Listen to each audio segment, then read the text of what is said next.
महाराज जी के आज के विशेषांक में रक्षा सूत्र परिवार के सभी सदस्यों का हार्दिक स्वागत है। बाबा जी के भक्तों को राम राम। एक पर्वतीय महिला भवाली में रहती है। आपका यह नियम था कि जब कभी बाबा जी कैंची में निवास करते, आप हर मंगलवार को कचौड़ी बनाकर ले आती और बाबा जी को भोग लगाती थीं। कचौड़ियाँ साधारण थीं पर विशेष प्रेम में तली होती थीं। बाबा जी इन कचौड़ियों पर टूट पड़ते थे। इस महिला को वे कचौड़ी माई कहा करते थे।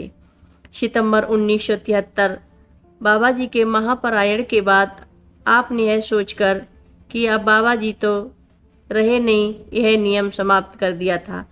फरवरी 1976 की एक रात में बाबा जी इस महिला के सपने में प्रकट हुए। आप उस समय उनका खाली भोग पात्र लिए खड़ी थीं। बाबा जी उस खाली बर्तन को अपने हाथ में लेकर आपसे कहने लगे, तू कचौड़ियाँ लाई नहीं, तू समझती है कि अब बाबा जी तो रहे नहीं तो कचौड़ियाँ किसके लिए लाएं?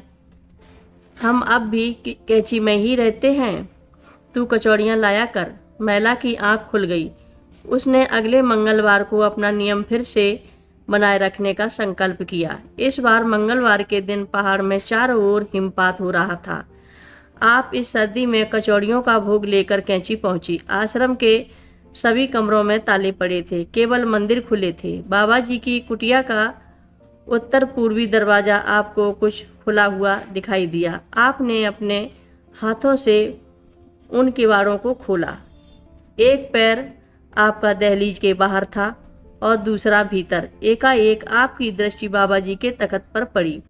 आप भयभीत हो उठी। आपने बाबा जी को सशरीर तख्त पर बैठा देखा। उनके दोनों हाथ तख्त पर थे और पैर नीचे लटक रहे थे, जैसे वे प्रतीक्षा कर रहे हों। आप त्रसित हो घर भाग आईं और लगभग 3 महीने विक्षिप्त अवस्था में रहीं। श्री माँ के समझाने पर, उनके आदेश से आपने अपना नियम पुनः फिर से आरंभ किया। इससे आप स्वस्थ हो गईं और अब भी वर्ष पर्यटन अपने नियम का यथावत पालन करती हैं। हर रोज़ महाराज जी की कथाएं सुनने के लिए सभी भक्तों का धन्यवाद।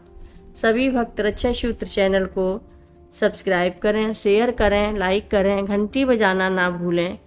कमेंट बॉक्स में लिख भेजें, जय नीव करोरी बाबा जी महाराज। सभी भक्त मिलकर बोलो, नीव करोरी बाबा जी महाराज की जय जय बोलो, सिद्धि माता की जय जय बोलो, जय श्री राम बोलो।